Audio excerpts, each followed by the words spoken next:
you so much. Thank you for having me here. So hello, everyone. Hello, not good afternoon, good morning to anyone here. Thank you for spending time with me today. So my name is Natalia. I'm director of RGM at Fiber Ingredients, and today we are going to talk about something which is every pricing person secretly loves, which is elasticity. Yeah, so that thing that is always looks perfect in the textbooks, but turns into horror stories when it comes to reality. Especially when your category is not normal. And let's be honest, premium or any seasonal categories are never normal. So today we'll talk about topic that challenges almost every RGM and pricing team. What happens when you apply traditional RGM to premium, seasonal, or gifting heavy categories? So buckle up. Today you'll get the T40 behind the scenes, that explains why sometimes traditional RGM model breaks and what we can do instead. So a bit about me, what you see in the slide right now. I've spent more than a decade in pricing. I've been in RGM across the United States and Europe. The last three positions are in the United States. I've launched new products, price increases, price decreases, promo, overhauls, promo, disasters, you name it, whatever. Everything regarding FP&A and RGM. I worked in premium beverages, dairy, retail, hospitality, and specialty categories. And I can tell you, premium categories follow different logic in RGM. Consumers behave differently, elasticities behave differently, and promotions behave differently. So what you'll hear today comes from my real life, not theory, because if the theory worked perfectly in the premium brands, you would probably not need the slide deck on this webinar. So let's go to the next slide. So let's start with the big reveal. Traditional RGM is wonderful until you apply it to premium or seasonal categories where it politely collapses. Why? Because RGM, traditional RGM, assumes humans behave consistently. So if you've ever been in a grocery store before Christmas, you know that's false, right? Traditional RGM framework assumes one type of shopper, one demand system, one elasticity curve, and one logical relationship between price and volume. But premium and seasonal categories violate all these assumptions. So here are three big pitfalls regarding traditional RGM. The first one, blended data equals chaos. When you mix baseline and promo sales, the model goes, wow, demand is super price sensitive, but maybe it's just December, and that's what should be factored in when we analyze this data. Elasticities get inflated because the model cannot distinguish the seasonality and real price effect. The second one, seasonality tricks the regression. Holidays behaves like a different planet, but model thinks we have volume went up in December, maybe just because of the discount, but in reality, it was like your mother-in-law came in and you just need last-minute gift. And the third one elasticity cannot explain the two opposite behaviors. So if you average the two shopper behaviors, loyalist and gifter, the result is not the truth, is the optical illusion. And the average tells you nothing about reality. So this is why the traditional RGM often pushes premium brands into over-discounting, margin leakage, brand erosion, wrong promo timing, wrong depth, and wrong investment allocation. Because premium categories need dual elasticity RGM. In premium categories, we don't have a shopper. We have one is everyday loyalists with low elasticity. So they love the brand, they buy consistently, they don't wait for sales, and they don't care about 10% discount. And the seasonal gifter is basically high elasticity. That's what we see in the data we used. So they appear during holidays. They stressed, they shop for value and experience, they love promotions, and they disappear January 2nd. Traditional RGM basically mixes the two behaviors into one model. And when you average them, you get a number that is scientifically accurate, but practically useless for your purposes. This is why so many premium brands think our elasticity all over the place, we cannot rely on it. We cannot make any decision based on that. But the problem isn't the elasticity, is the framework used. So on the next slide, we will get more specific and basically talk about the brand I've been working for. So T4T. T4T is a perfect example of why premium categories refuse to behave normally. So for anyone who hasn't tried it yet, you have to. T4T is a luxury tea brand. It's the tea that comes in a beautiful pyramid sachet. It's an elegant box that you generally hesitate to open before. It's the kind of tea that you gift when you want to look thoughtful, classy, and without doing so much work, right? It's a tea, yes, for sure, but it's also a decor, a mood. It's kind of subtle way to say, I have taste. And because of that, it actually behaves like two completely different business models inside one SKU. So baseline months, calm, predictive, very civilized. So it's kind of slow morning, self-care moment version of brand. You'll always have it. You're like the one who always buys this product. And holiday months, completely different story. Think about it like, shopping cart, chaos, last minute gifting energy, everyone's grabbing boxes, like whatever is left on the shelf. So the baseline is kind of yoga and chamomile, and the holiday season is kind of, Black Friday doorbuster, but in pretty packaging.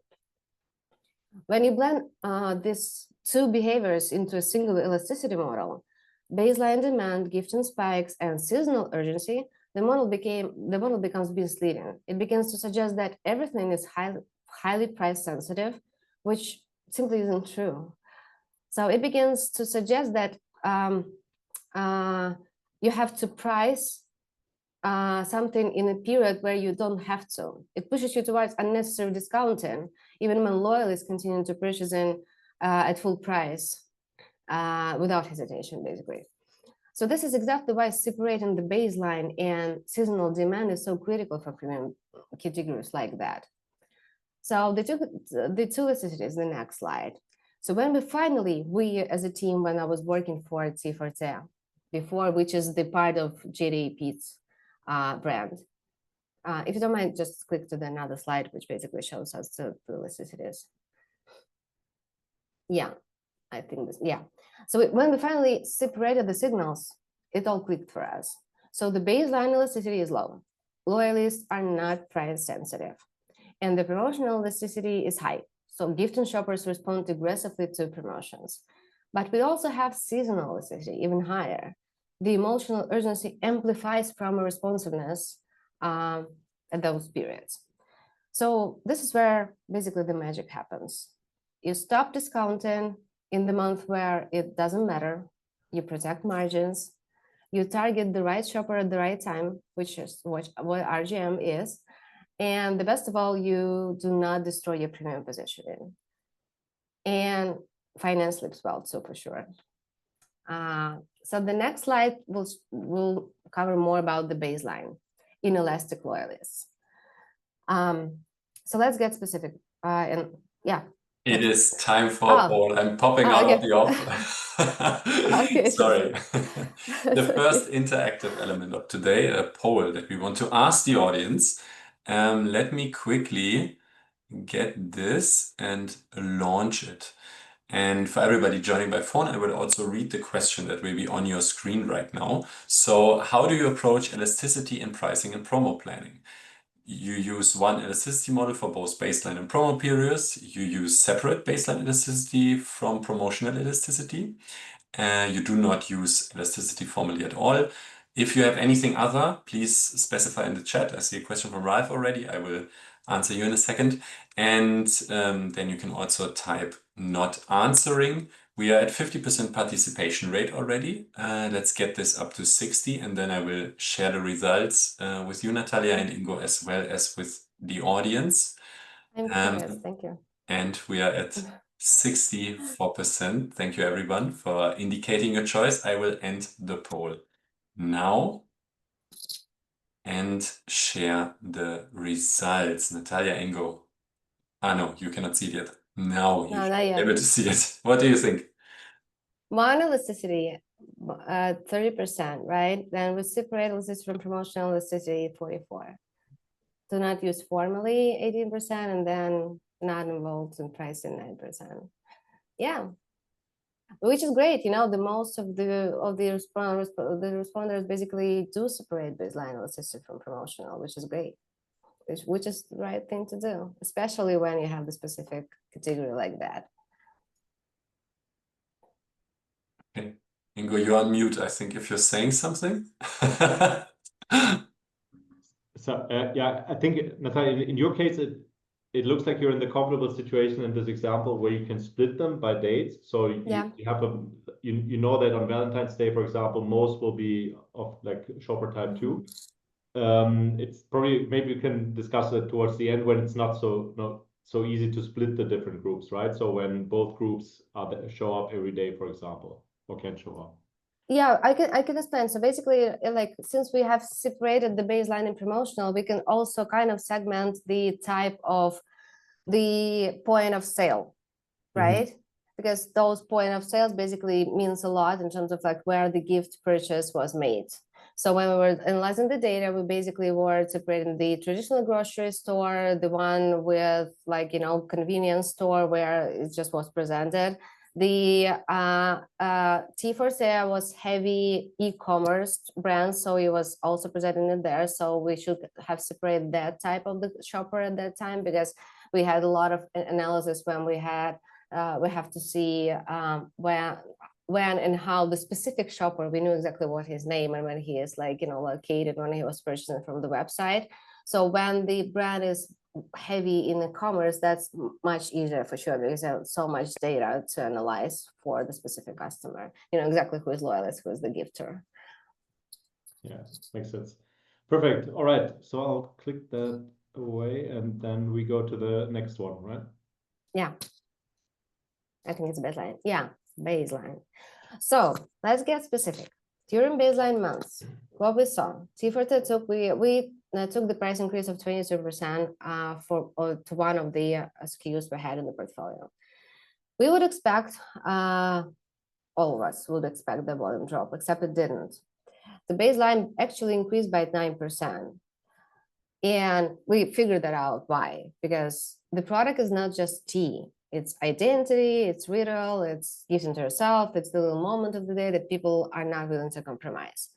So premium categories often show structurally low elasticity because quality boosts willingness to pay, and emotional connections reduce price comparison. That's basically it. That's all about the baseline. So for RGM teams, and for me, it was the simple message. The baseline is the moment where the pricing actions, not promotion, should be done. So this is basically your headroom for pricing, and we can use it strategically, and you can use it safely. So for the promotional elasticity on the next slide, that was completely different mode, completely different story. So the gift mode, during holiday promotions, especially Q4 holidays, the T4T got about 60% uplift, a total category average. Because the shopper changes, that's what I explained previously. It's no longer a loyalist, it's a completely different shopper, it's a completely different person. It's a panic holiday shopper thinking, they love this, it looks expensive, I'll buy it. So promo shoppers are deal-oriented, are emotional, are stressed, love discounts. And as I mentioned before, they disappear January 2nd after Q4 holidays finish. So promo work incredibly well right here, exactly here at this moment, and almost not at all outside this window, which basically means if you do run promo outside this window, you will burn your margin, you dilute the brand equity, you may train your loyalists to buy at discounts, and you sacrifice baseline profitability. So promotional elasticity is not universal for that type of brands and that type of categories, but it's seasonal. So let's hear the split on the next slide. So everyday modes, as we discussed, are loyalists. We have low elasticity, we have high brand love, best time for price increases, maybe safest time for price increases, and worst time for promos. Because you'll never get that type of ROI outside in those time frame. And for the gifting mode, those are emotional buyers or gifters. We have high elasticity at that point. We have big spikes in incremental volume, no matter what, even if we don't promote. Best time for promotions, because it basically triggers more sales, just biggest triggers, because basically triggers incrementality, and worst time for price increases. It's not the safe time to do that. So basically it's same product, same brand, almost same consumer, but absolutely different mindset, completely different. So if we want to summarize the 4 RGM principles for premium and seasonal categories for the next slide, this is what I have in my playbook. Oh, you want to ask the question? Yes. So Sorry for coming out of the off again. I'm so sorry. I hope nobody is surprised. I have another poll, and I will, and the last one of today that I will launch now. Here it is, and I will read the question for everybody joining by phone. In your category, dear audience, which mode, baseline versus promotional, is more critical for your long-term revenue growth? And we have the answer option of baseline sales, so loyal customers, everyday demand. The left-hand side you can see here on the slide. Promotional sales, driven by discounts and deals, the right-hand side on the slide. Both are equally important. Also an answer option. Other, please specify in chat and not answer. We are at 45, 46, 47% participation rate. If we can get this up to 60 of our almost 100 live attendees, thank you everybody for tuning in, then I will share the results. And we're at 60, give you 5 more seconds, and I'm ending the poll now and sharing the results. Natalia, would you have expected these answers from the audience in this distribution? I would expect that both are really important, would be kind of bigger for me. But again, it depends on what other categories are presented. If the audience doesn't mind, maybe just have it in the chat, like what are the categories you're dealing with, would be great to know. Like, is it like, you know, somewhere from FMCG, something candies, whatever you work with, that's interesting to see. Because basically that's the key point of those answers. I see coffee, I see premium chocolate. Yeah. Nice. Spirits. I just wonder, I think that premium chocolate basically behaves same way as tea forte. How do you make sure that your baseline customers don't buy or stock up massively in promotions? Do you have any idea? They do, but that's basically the point, but we have to separate and do not promote in the baseline month. So we have to launch the promo right before the specific holiday or like in the middle of the holiday, so they don't have the option just to pre-stock. For sure that there is some impact of the pre-stock, we know that. For sure there are some loyalists that are promo oriented, for sure, they know exactly what we promote. But the point is, if we do promote heavily all around the year, they will at some point will get educated and know exactly where to buy, when to buy, if they want to have the pre-stock. So that's the point. So we want to target the specific customer in the specific time frame. And that's the reason why we separated those promotional strategies for baseline and for gift amount. Yeah, I mean, if the alternative is more like gifts, you can make the products look different, right? So that like the everyday customers don't like them as much.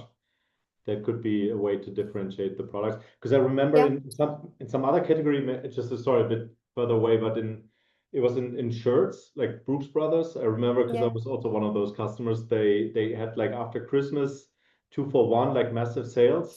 And then at some point, like 80-90% only bought, everyone learned only bought shirts after Christmas. So that can become a challenge if that learning happens, right? So for tea forte, we do have kind of seasonal portfolio, I would say. So for example, we had Christmas packaging with the same product in it. For example, like, you know, you have classic mix of the perimeter share that you would get like outside of this window, but you would just get it in the prettier Christmas box. We had calendars 40, which basically it's more a gifting one. It's like more like trial, I would say, which I did really love, because you just gift it to someone who would try, and maybe will become a loyalist at some point, just because he has an opportunity to try.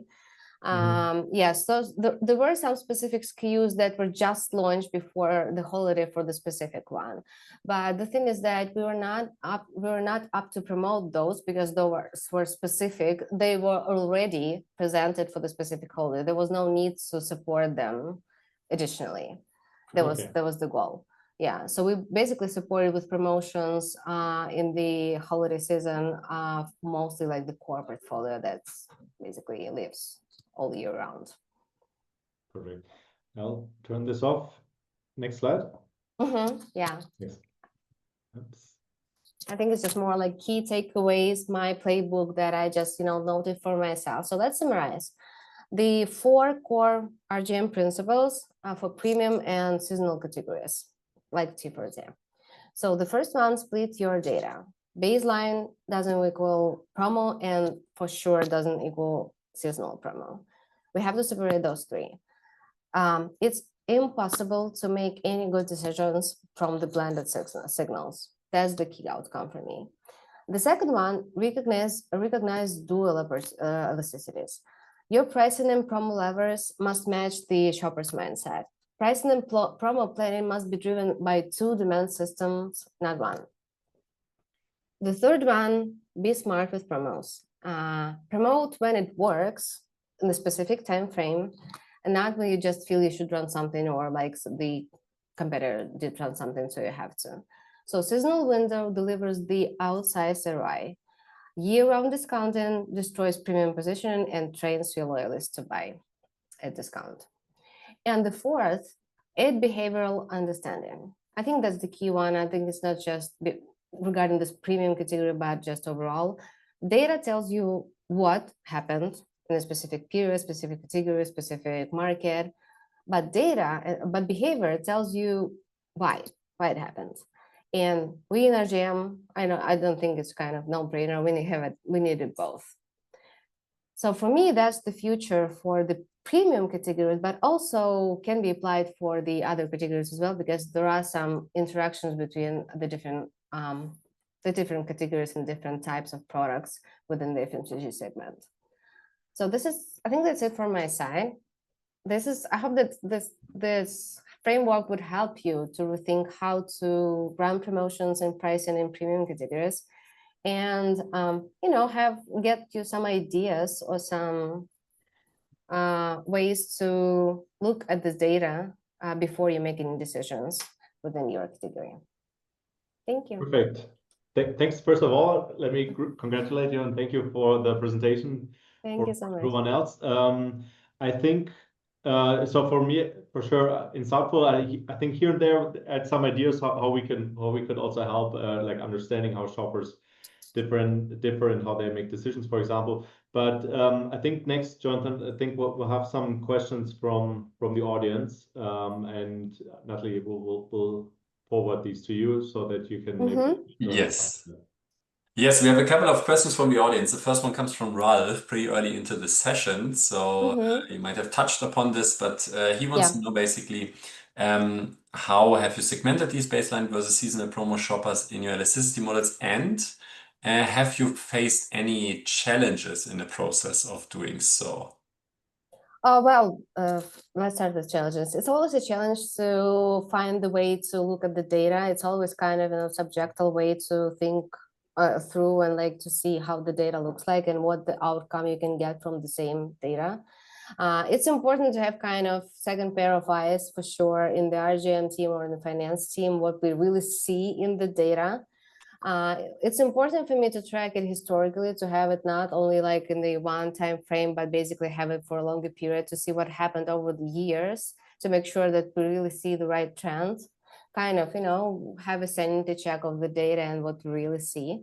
But when we're thinking about how to separate those two, again, it all comes to different angles and different, slices, how you slice the data. So what I mean by that is basically you can slice it by the point of sales the specific purchase was made. You can slice it by time, when it was made, right? And on what price it was made. How the market did look like. What your competitors did at a specific point of time. So when we did this split of baseline and promotions, what was important for me is to track the historicals, or what is the out of promo baseline run rate, which is basically what is the average purchase, cards look like without any promotions and outside of the holiday window. When we did that, and we know exactly how the calendar looks like, right? For this premium category, we know exactly when those holiday spikes happened, because we see this in data and we basically kind of neglected those. This is the baseline. For the once we did that, this is kind of something that we do nothing, no holidays happens. This is the run rate we probably will have. And then the other one, the other piece of it was what are those holidays and what holidays specifically get us small spikes and what specifically price. So that was another angle of view, which is basically kind of split those data to different databases, absolutely different. So we had promotion baseline elasticity model, and then we have promotional elasticity model. Those are different databases, different dashboards, and we just tracked it over the time. What was important for me again is just to try, stress test it, I would say, the model, because when we modeled out and just decided to separate, I just wanted to track it first historically for the previous years, and then just see what happens in the future promotions and we run some. So just kind of try and test, this is the promotion we run, what happened with the specific SKU versus another one. Plus, we do have some tools, as we all know, like A/B testing, right? So we have the same pricing, but for different types of consumer at the same time frame, just to test out how price sensitive the specific SKU is. Mm-hmm. Yeah, thank you so much. I hope this answered your question, Ralph. Thank you, Natalia. And I have a next question that is one from the Q&A section as well as one from the chat from David, and I try to put them together. So how do you ensure that you maintain long-term brand equity over time while juggling those promotions and those different elasticities? So baseline equity, it's basically kind of interaction of finance, RGM, and marketing. When we think about brand value itself and brand position in front of consumer, we think about baseline. You may see the trend in the baseline. So basically you can see the trend line, how the trend line of the baseline historically over the longer period of time looks like. If your baseline trend line basically declines, that something goes wrong or something have already diluted the brand equity and brand positioning. For sure, there are some external factors you have to think about, like if there were any competitors just appeared in the market, because sometimes it's really not easy to compare yourself in such categories to someone else, because it's not like apples to apples. You never have like same brand with the same tea. You always compete with someone somehow similar. So you have to factor that in as well to make sure that it's not really the brand equity declines, but that someone else just launched the market and just some of the loyalists or some of the people who were forming your baseline just switched to another one. Mm-hmm. Yeah, thank you. Thank you for this detailed explanation. I'm also on the promos between seasons. Thomas is asking, how radical do you change the design in between those different seasons in terms also of length, of channel, of discount height, or discount value? Any experiences there? So the regularity based on the calendar of the holidays for the T4Z specifically, right? So nothing changes. So since we have decided at some point that we'll be promoting only on the seasonal spikes, basically just trigger the seasonality. So that was the decision that we made when we did all this data and just all this analysis for ourselves. So basically the seasonality is simple and it basically repeats year over year. So nothing changes in this regard. We have Christmas holidays, Q4 is the most heavy one. For sure, tea category specifically has specifics in terms of like warm season versus cold season. We do have some SKUs in the portfolio that relate to cold tea, but for sure those are not the big performers. That's a specific SKU for the specific type of customers. So we mostly were targeting to the hot tea, so that for sure, once it's getting colder, you get more consumers. So we know exactly how your trend line looks like over the year, just because of how the season looks like outside of your window. Yeah, so I would not say that seasonality changes a lot.